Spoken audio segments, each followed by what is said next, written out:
All right, guys. So today we're going to be talking about something called the product of powers property. The product of powers property. And we're basically going to be looking at different ways of multiplying powers. And one of the things, which is the product of powers property that we're going to learn about today, is that when you have the same base, all you have to do is add the exponents. So in this example that you see here on the board, you have 4 squared times 4 to the third power. All we do is add the exponents. The answer is 4 to the fifth power.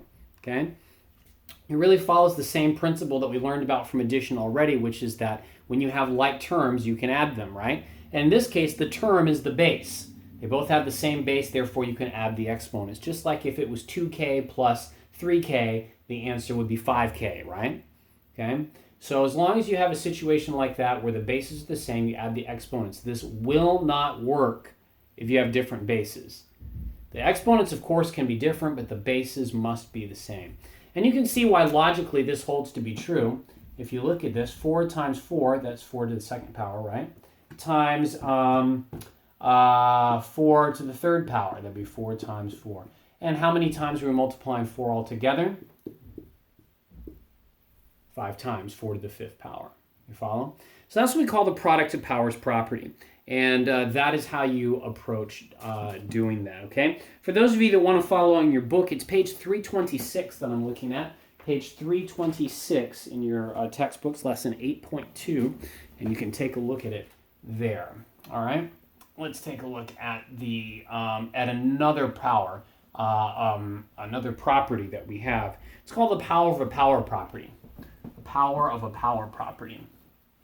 Power of a power property says that when you have the power of a power, you multiply the exponents.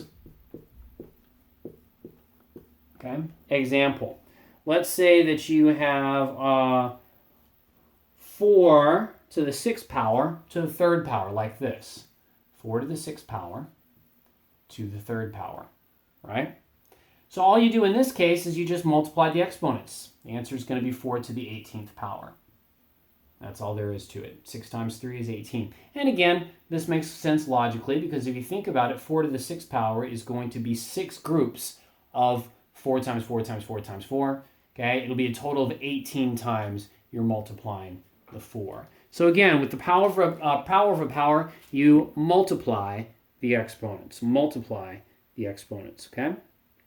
All right. The next one we're going to look at here is the power of a product property, okay? The power of a product. And this is what this refers to is when you have a multiplication problem that you're going to apply a power to. Sample.